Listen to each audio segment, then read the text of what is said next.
structures, these are renal corpuscles. The inner structure, all this in here, are part of the glomerular capillaries. Glomerular capillaries are also going to be lined with simple squamous epithelial tissue. They're capillaries. The endothelial tissue of the capillary is connected to the epithelial tissue of the renal corpuscle. So that's going to be a filtering structure that we're going to identify as we get even more microscopic. But you should be able to identify this in here as your glomerulus, the glomerular capillaries, and you should know what tissues make up the glomerulus and the capillaries themselves. The space around it is all the Bowman space.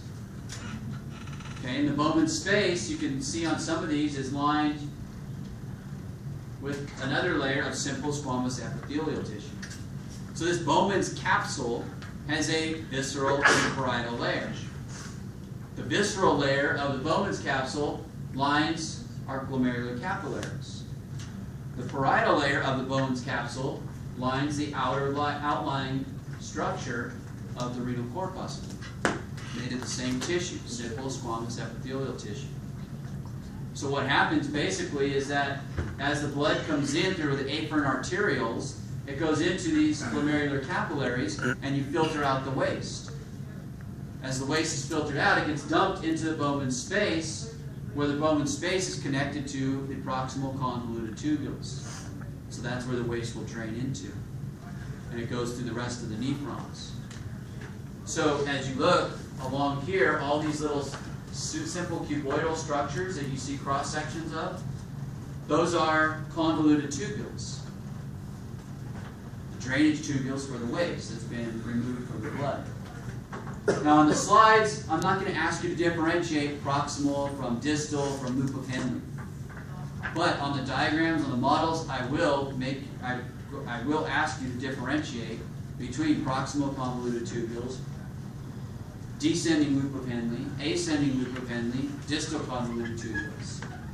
Okay, but on here, you can just say convoluted tubules. That's what all these are. And it's mostly simple cuboidal epithelium that lines these tubules. Again, this is out in the cortex, so let's go all the way back down to scanning power. And you see out here in the cortex is where your renal corpuscles are located. As we go a little bit deeper into the medulla, you can see the structures of the columns, of the pyramids.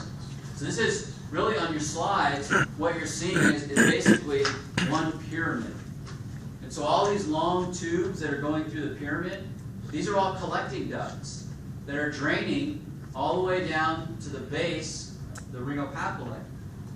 The base of your pyramid is the renal papillae. All these papillary ducts collect the urine and drain it into our minor calyx, the space right here. So you can see that at the base of this pyramid.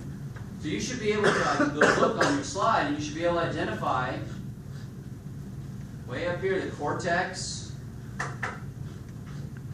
and then you get into the renal pyramid, and these elongated columns, these are collecting ducts. As you get to the base, these are papillary ducts that drain the renal papillae, drains the waste, the urine, into the minor calyx. And that's about as far as you're going to be able to differentiate on here, down to the minor calyx. There's one other structure you're going to be looking for,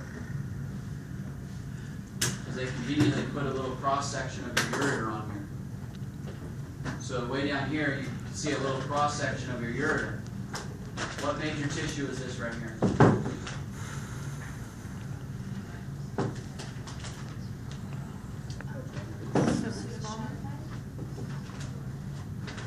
This kind of purplish tissue.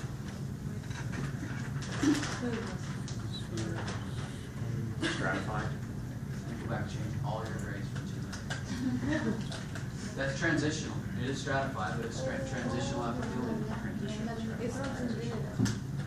Is that to protect it against the low pH? Is it replaced? Because part of that is because it's stratified, but also because when you start pushing a lot of waste through there, there has to be some stretch and elasticity.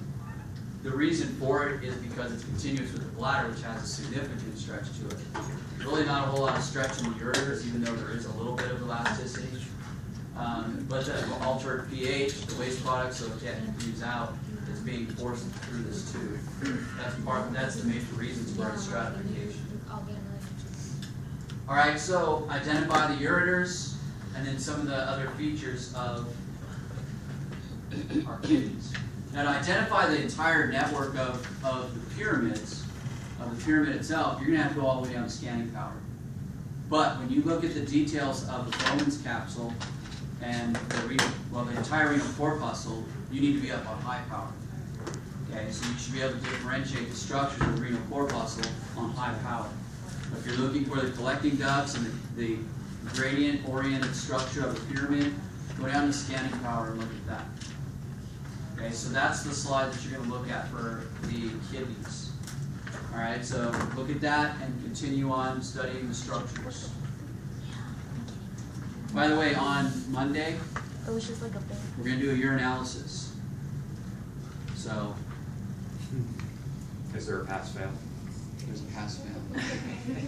We're going to do drug tests.